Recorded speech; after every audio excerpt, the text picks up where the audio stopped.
tanpa solusi. Saya mau tanya sama Asep nih ya. Asep sendiri mendapatkan pendidikan seks waktu kecil umur berapa? Kayaknya nggak pernah sih, Kang. Jadi yang kamu kenal seks itu usia berapa, Asep? Pertama mengenal seks itu. Jujur. Pendidikan seks ya, bukannya seks ini. Mulai mengenal seks gitu ya, Kang. Iya.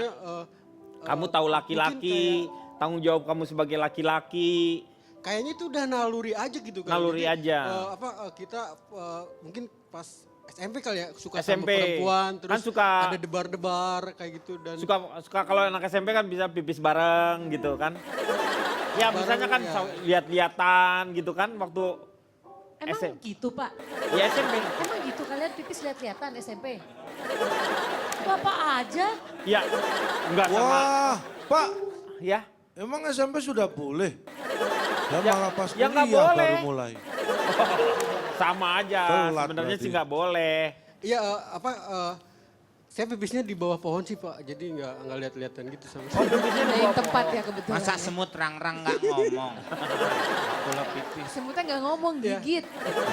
Maksudnya bahaya juga sih waktu itu nggak dapat pendidikan seks ya.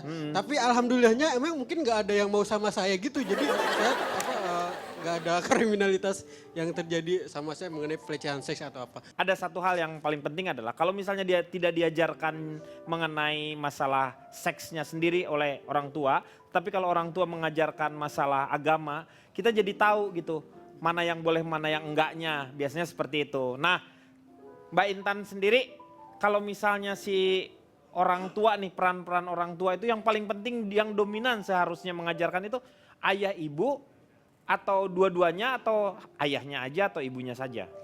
Kalau untuk pembentukan gender ya, karakter di sini kita secara general itu dua-duanya. Tetapi untuk pengenalan gender dan juga fungsi, peran diri saya wanita, saya laki-laki, ini ayah. Nah, Oh, makanya ayahnya. nih, ayah-ayah di luar sana, sesibuk apapun, jadilah figur dari anak. Figur ini contohnya apa? Kalau ayah misalnya marah-marah nih ya tanpa sadar marah-marah sama istrinya, sama ibunya anak-anak di depan si anak-anak. Tanpa sadar mendorong atau memukul dan itu kejadiannya berulang, impact buat anak laki-laki apa? Saya benci sama ayah. Ayahnya. Karena ayah itu kasar sama ibu, Iya. ya kan? Akhirnya yang keluar sisi feminim dari si anak laki-laki itu. Hmm. Kalau di yang perempuan bahayanya apa? Ketika figur ayahnya nggak nempel, Iya. nggak bagus, dia akhirnya jadi enggan untuk berdekatan dengan laki-laki. Karena nanti kalau saya menikah sama laki-laki, nasib saya sama seperti Sama ibu. seperti ibunya. Saya Iya. akan dipukulin, saya akan dianiaya. Saya akan muncullah sisinya maskulin. Jadi di sini perannya ayah. Jadi ayah-ayah kenalkan dengan kehangatan kasih sayang. Nah, sentuhan ayah Iya, itu. inilah yang membuat anak bangga. Akhirnya yang perempuan keluarnya apa? Kalau saya mau cari calon suami, saya akan cari seperti ayah. Betul. Kalau laki-laki keluarnya apa? Saya bangga jadi ayah. Kalau sudah besar, saya harus hebat seperti ayah. Nah di situ jadi karena apa? Gimana kamu tadi seharian ngapain aja? Apa kamu aktivitasnya? Harus jadi contoh berarti ya. Figur ayah itu penentu untuk gender ini. Yang terpenting juga lagi adalah sekarang ini bahwa yang namanya media pun turut serta.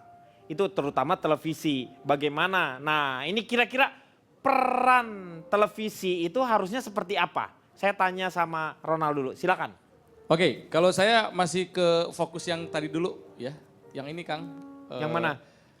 Saya tuh punya teman di Prancis, dia seorang ahli pendidikan seksual. Oh, Ya, dia bikin buku judulnya Esek-esek Udug-udug. apa? Esek-esek? Esek-esek Udug-udug. Nama pengarangnya teman saya itu S.W. Ami.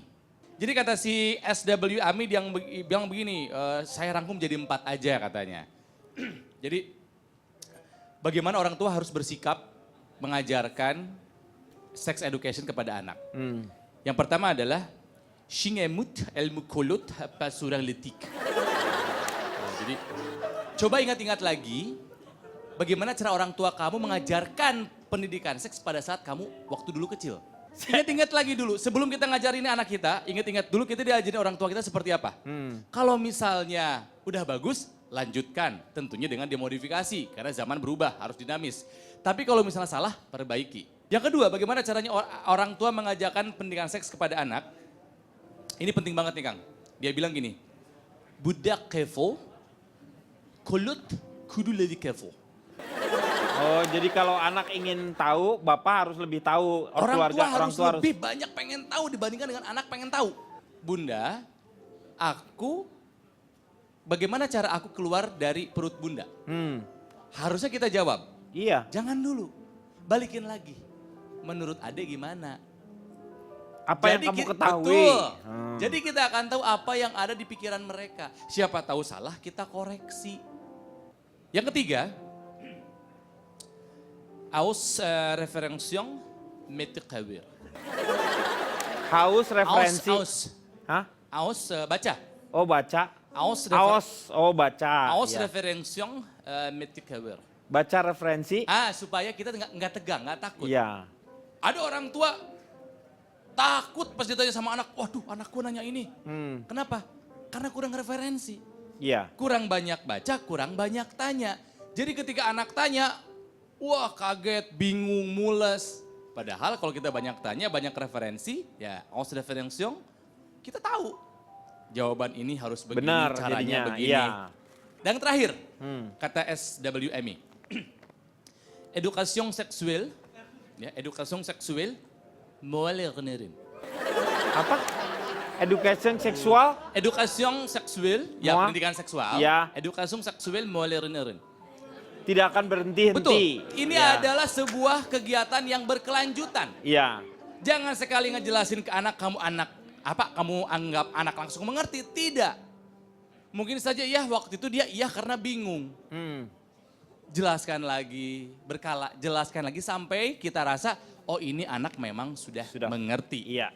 Kalau Cipan sendiri bagaimana? Apakah media di Indonesia ini memberi kontribusi Waduh, mengenai Berat untuk banget tuh, pendidikan seks atau misalnya justru memberi ruang untuk penyimpangan gitu? gimana pun juga ya mungkin banyak yang menilai media terutama televisi Indonesia belum mendidik lah. Cuman kan kalau kita terus menyalahkan faktor luar, akhirnya kita tidak fokus gimana nih caranya supaya kita bisa membentengi anak kita. Karena untuk merubah faktor luar itu jauh lebih sulit Pak. Contohnya aja dari YouTube. Anak zaman sekarang itu dari kecil udah nonton YouTube. Itu YouTube kayak pisau bermata dua. Di satu sisi saya merasakan banyak sekali benefit yang didapatkan anak saya dari YouTube. Bahasa Inggrisnya jadi lebih bagus, tahu-tahu dia bisa berhitung, dia mengenal warna, mengenal bentuk dari YouTube. Tapi kalau bukan salah klik, misalnya awalnya cari My Little Pony, dia klik. Kemudian kan setelah tayangan itu habis muncul suggestion, diklik lagi. Entah gimana, tahu-tahu masih berbentuk kartun, tapi dibikin si semua My Little Pony ini ciuman sesama jenis. Jadi maksudnya sebagai orang tua pun mungkin kita juga harus ekstra untuk belajar, untuk cari tahu.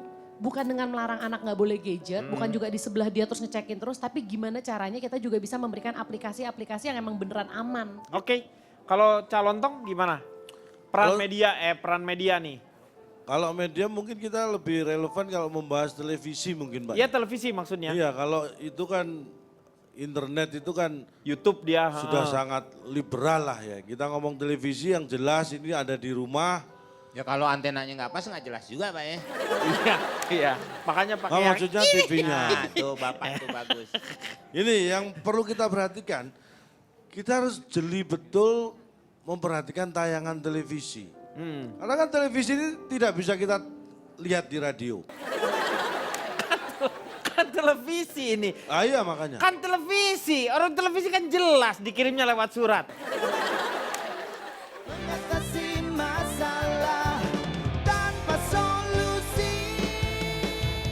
Untuk itu, untuk nonton TV makanya kita harus hati-hati. Yang pertama pastikan, kalau Iya. mau nonton TV, pastikan TV dinyalakan. Banyak kejadian, orang nonton TV, TV-nya terus apa? Mau bicara apa lagi kau?